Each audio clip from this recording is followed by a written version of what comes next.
जैसा आप सभी को पता है कि मैंने 5 डेज़ का चैलेंज लिया है, जिसका आज लास्ट डे है। सो यस, मैंने 5 डेज़ का चैलेंज लिया था, जिसमें मैंने आपको पॉल साइंस के इंपॉर्टेंट क्वेश्चन बताए थे। और ये क्वेश्चन बहुत ज़्यादा इंपॉर्टेंट है। जिन्होंने भी पूरी साल पढ़ाई नहीं करी, अगर वो इन क्वेश्चन को भी पढ़ लेते हैं तो आपका पेपर डेफिनेटली बहुत अच्छा जाएगा। So yes, hello everyone, welcome back to my channel. My name is Maya. और आज जिन 2 चैप्टर के बारे में आपको बताने वाली हूँ, इस चैप्टर से मैथ के भी क्वेश्चन आते हैं और इस चैप्टर से लॉन्ग क्वेश्चन आंसर भी आते हैं। तो यस, स्टार्ट करते हैं। सबसे पहला चैप्टर है रीजनल एस्पिरेशन। तो ये जो चैप्टर, इसमें मेनली जो 3 टॉपिक्स हैं वो बहुत इंपॉर्टेंट है। एक कश्मीर, एक पंजाब और एक नॉर्थ ईस्ट की 7 सिस्टर, और हाँ, उनका एक ब्रदर सिक्किम। यस, ये टॉपिक बहुत ज़्यादा इंपॉर्टेंट है। कश्मीर के रिगार्डिंग नॉर्मली या तो इंदिरा अब्दुल्ला समझौता पूछ लिया जाता है, या फिर मैं ये कहूँ जो कश्मीर को किस तरीके से मर्ज किया गया था इंडिया में, उसकी पूरी स्टोरी पूछ ली जाती है। पंजाब के रिगार्डिंग 2 क्वेश्चन बहुत ज़्यादा इंपॉर्टेंट है। एक तो आनंदपुर साहिब रेजोल्यूशन, और second one is operation blue star. कई बार पेपर में ऑपरेशन ब्लू स्टार पूछा जाता है, जो गोल्डन टेम्पल के रिगार्डिंग स्टोरी थी कि एक टेररिस्ट को पकड़ने के लिए इंदिरा गांधी अपनी फोर्स के साथ वहाँ पे एक ऑपरेशन चला दिया था, ऑपरेशन ब्लू स्टार, और सिखिज्म को लगा कि उनके धर्म का अपमान हो रहा था। तो काफ़ी चीज़ें इसके रिगार्डिंग है। तो ये क्वेश्चन बहुत इंपॉर्टेंट है, कई बार पेपर में पूछा जाता है। और अगर मैं बात करूँ 7 सिस्टर, तो इसमें 2 हैं, नागालैंड और मिजोरम। इन दोनों का बहुत इंपॉर्टेंट टॉपिक है। कई बार डायरेक्ट क्वेश्चन पूछ लिया जाता है, बट मोस्टली टाइम इस चैप्टर से मैप में क्वेश्चन आ जाते हैं। मैप में मार्क कर दिया जाएगा मिजोरम को ABCD जिससे भी करना हो, और उसके रिगार्डिंग ये क्वेश्चन बन के आ जाएगा। लालडेंगा कहाँ के प्रेसिडेंट थे, कहाँ पे उन्होंने पार्टी बनाई थी। आपको पता होना चाहिए वो मिजोरम में थे, तो उस अल्फ़ाबेट को आपको पेपर में लिखना होता है। इस तरीके से इस चैप्टर से मैप के क्वेश्चन आते हैं। अब जो लास्ट चैप्टर बता रही हूँ वो 8 मार्क्स का चैप्टर है, recent development in Indian politics. तो इस चैप्टर की स्टार्टिंग ही 5 चेंजेस से होती है, और वो 5 चेंजेस बहुत इंपॉर्टेंट है, क्योंकि ये क्वेश्चन अगर पेपर में आता है recent development in Indian politics, तो ये 5 चेंजेस को ही आपको एक साथ लिखना है, देन उसे बहुत अच्छे से एक्सप्लेन करना है।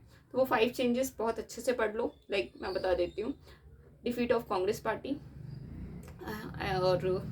और LPG, जो इकोनॉमिक रिफॉर्म हुए थे, लिबरलाइजेशन, प्राइवेटाइजेशन और ग्लोबलाइजेशन के रिगार्डिंग, और मंडल इशू, एंड बाबरी मस्जिद केस, अयोध्या कॉन्फ्लिक्ट भी बोलते हैं इसे, और last one is assassination of Rajiv Gandhi. तो राजीव गांधी की जो हत्या हुई थी। ये 5 चेंजेस बहुत इंपॉर्टेंट है recent development in Indian politics में। तो ये 5 चेंजेस को आपको एक्सप्लेन करना होता है। और अगर 6 मार्क्स का दूसरा क्वेश्चन आता है, वो आता है कॉलिशन गवर्नमेंट के रिगार्डिंग, कि 1989 के बाद कॉलिशन गवर्नमेंट का एक पीरियड स्टार्ट हुआ था। तो वो चीज़ बहुत ज़्यादा इंपॉर्टेंट है। इसका पूरा पूछा जाता है कि किस तरीके से स्टार्ट हुआ था, कौन कौन सी पार्टीज थी, तो 1989 का क्या माहौल रहा था इंडियन पॉलिटिक्स का, ये पूछ लिया जाता है।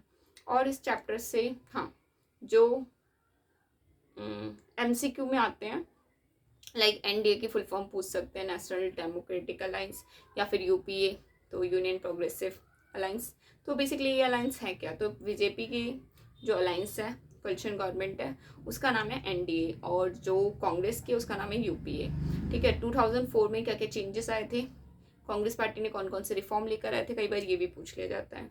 That's it for today. तो मैंने अभी 5 दिन के अंदर सारे इंपॉर्टेंट क्वेश्चन बता दिए हैं। इन क्वेश्चन की अगर आपने अच्छे से प्रैक्टिस कर ली, 6 मार्क्स के आंसर बना के प्रैक्टिस कर ली, तो आपका पेपर डेफिनेटली बहुत अच्छा जाएगा। जिसने पूरे साल भी नहीं पढ़ा हो, अगर उन्होंने इन क्वेश्चन पे फोकस भी कर लिया, तो बहुत ही अच्छा से पेपर जाएगा आपका।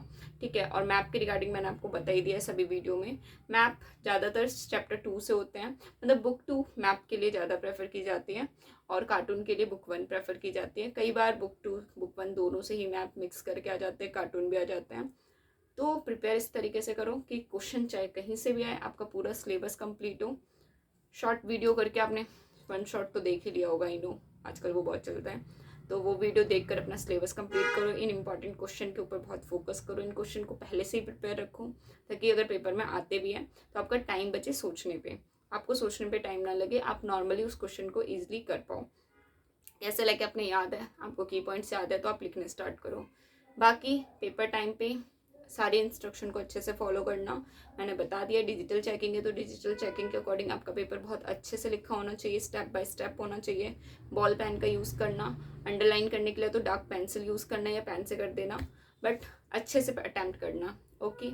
एंड हाँ, all the best all of you.